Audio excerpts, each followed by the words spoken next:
వాళ్ళని వాడుతున్నాను, అవసరమైంది కాబట్టి. పార్టీలో మహిళా కార్యకర్తలతోటి ఫోన్లో వికృత చేష్టలు చేస్తాడు ఇంకొకడు, వీడియోలతో ఇంకొక పిచ్చి పనులు చేస్తాడు మరో ప్రబుద్ధుడు. వీళ్ళందరూ ఒకే గ్రూపుకి సంబంధించిన వాళ్ళు. సరే, పార్టీ అనుకుంటే కనుక వైఎస్ఆర్సీపీకి సంబంధించిన నాయకులు, పదవులు అనుభవించిన వాళ్ళు, మంత్రులుగా చేసిన వాళ్ళు, ఆ పార్టీకి మద్దతుగా ఉన్నవాళ్ళు, రకరకాల మనుషులు. సరే, అసెంబ్లీలో ప్రజలు తమకు ఓట్లేసి ప్రజాస్వామ్యానికి దేవాలయం లాంటి అసెంబ్లీలో తమ సమస్యలు చెప్పాలి, తమకి పనికొచ్చే చట్టాలు చేయాలని పంపిస్తారు.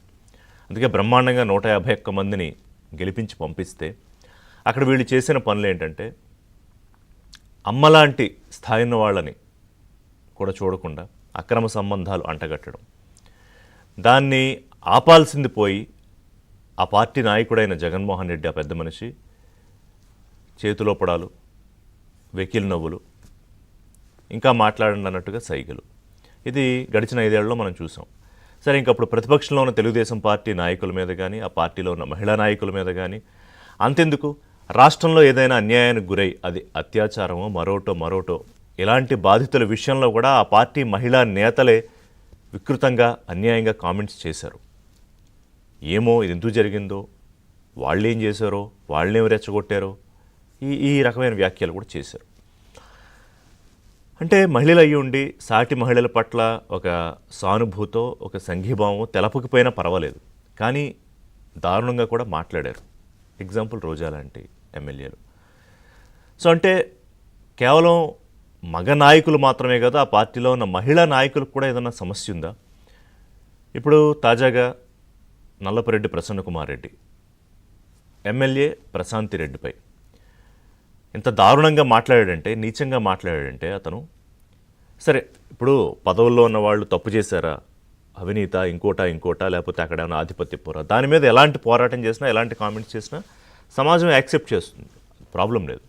కానీ మహిళ అయితే, రాజకీయాల్లోకి వస్తే, మీ మీద గెలిస్తే ఇంకా వ్యక్తిత్వ హననం, అంటే ఇంకా పెళ్ళిళ్ళ గురించి అవి మాటలు కూడా మాట్లాడుకోవడానికి ఇబ్బందిగా ఉండేలాగా, అక్కడ విన్న వాళ్ళకి చప్పట్లు కొట్టి ఒక పిచ్చి ఆనందం పొందిన వాళ్ళకి, చూసిన వాళ్ళకి అందరికీ అర్థమవుతుంది అతను ఏం మాట్లాడుతున్నాడు. అతను అంటాడు, ఇప్పుడు నేనేమి సారీ చెప్పను, అరెస్ట్ చేసుకుంటే చేసుకోండి, ఇక్కడే ఉంటా అని సవాళ్ళు మళ్ళీ. అంటే ఆ ధైర్యం ఎలా వస్తుంది అంటే, ఎప్పుడైతే పార్టీ నాయకుడు తన సొంత చెల్లెలి విషయంలో తన గుంపు ఇష్టం వచ్చినట్టు మాట్లాడితే, ఆమె చెప్పారు, ఆమె వాపోయారు. రాజశేఖర రెడ్డికి నేను పుట్టలేదు అని చెప్పి కూడా వైఎస్ఆర్సీపీ సోషల్ మీడియా విభాగం ఇష్టం వచ్చినట్టు కారు కోతలు కూస్తే మా అన్న, ఆ పెద్ద మనిషి వారించలేదు అని ఇంకా చాలా విషయాలు ఆవిడ చెప్పుకొచ్చారు. అంటే రక్త సంబంధానికన్నా ఆధిపత్య పోరు, అధికారము, ఆస్తులు, ఇవే ముఖ్యమైన జగన్ ప్రూవ్ చేశాడు ఆయన. ఇంకొక చెల్లెలు కజిన్ సునీతారెడ్డి, వివేకానంద రెడ్డి కూతురు, ఆమె కూడా వాపోయారు. ఆమెను కూడా సోషల్ మీడియాలో అసలు ఆమె చంపించేసిన తండ్రిని, ఆమె తన భర్త కలిసి అని కూడా అన్నారు. అప్పుడు కూడా జగన్మోహన్ రెడ్డి ఏం మాట్లాడలే. అంటే రక్త సంబంధం ఉన్న షర్మిల కానివ్వండి, సునీతారెడ్డి కానివ్వండి, వాళ్ళ విషయంలోనే ఆయన బిహేవియర్ అది. ఎప్పుడంటే మహిళలను అవమానిస్తున్నప్పుడు, మాట్లాడుతున్నప్పుడు ఆయన ముసుముసు నవ్వుకుంటాడు. అది ఎందుకు, ఏంటి, అది ఏమన్నా మానసికమైన సమస్య? సో నాయకుడి కళ్ళలో ఆనందం చూడడానికి ఇంకా రెచ్చిపోయారు అప్పట్లో.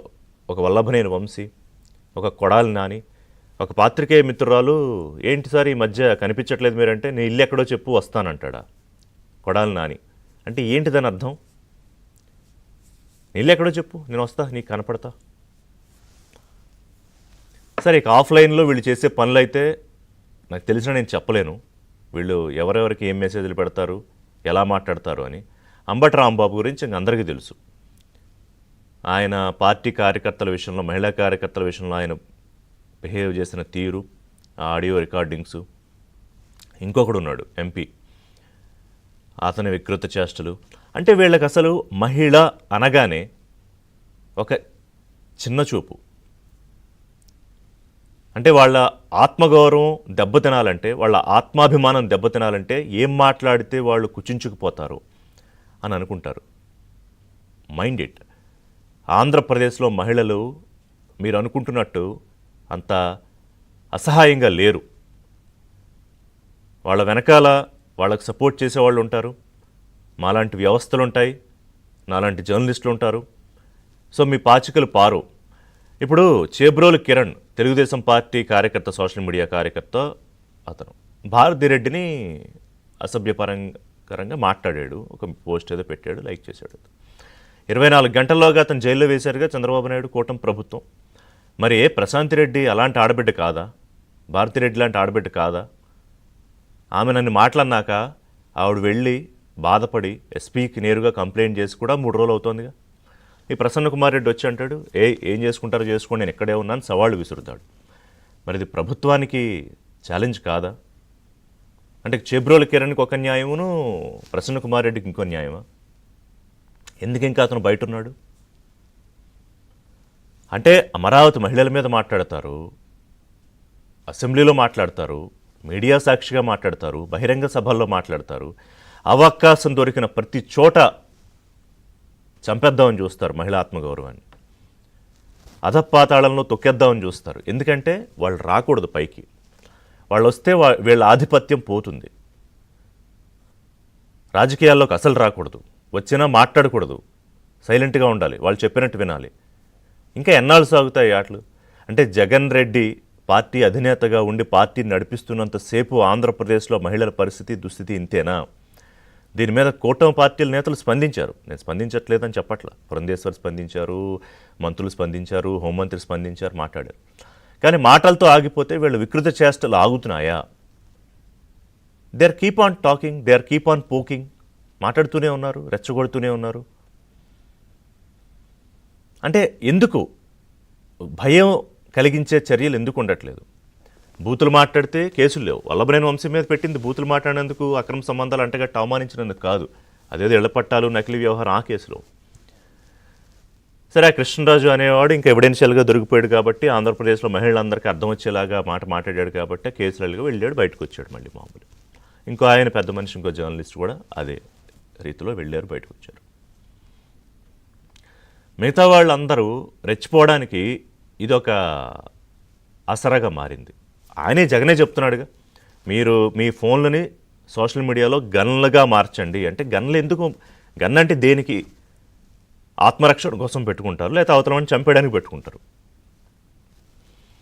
కత్తులతో వేరంగా వాడినా కూడా మీరు వాళ్ళని సమర్థించి సోషల్ మీడియాలో ఫోన్లను గన్లుగా మార్చుకోండి అని చెప్పి, ఎవరు వాళ్ళు సోషల్ మీడియా మీద దాడులు చేస్తున్నారు?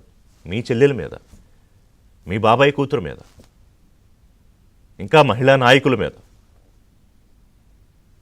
అంటే వాళ్ళకి మీరు ఏం నేర్పిస్తున్నారు?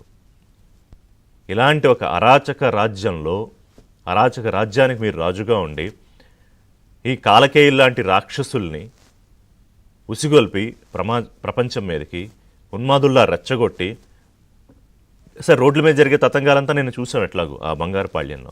అదొక వ్యవస్థ, ఇదొక వ్యవస్థ. మరి దీనికి ఒక హద్దు లేదా? మేము మాట్లాడతాం, మేమే మళ్ళీ తిరిగి మీకు ఛాలెంజ్లు చేస్తాం, మీరు ఏం చేసుకుంటారో చేసుకోండి. అదే కదా ప్రసన్న కుమార్ రెడ్డి అన్నాడు. సో బ్రేక్ తీసుకుంటా. బ్రేక్ తర్వాత అసలు ఈ వ్యవహారం ఏంటి, ఎందుకు మహిళలంటే ఇంత చులకని ఏంటి వీళ్ళకి, అసలు వాళ్ళ మైండ్ సెట్స్ ఏంటి, వాళ్ళ మానసిక రుగ్మతకు కారణం ఏంటి, వాళ్ళు ఏం మాట్లాడినా చూస్తూ ఉండడానికి, లేకపోతే సహనానికన్నా ఒక హద్దు ఉంటుంది కదా. మీది ఎంత మంచి ప్రభుత్వం అయినా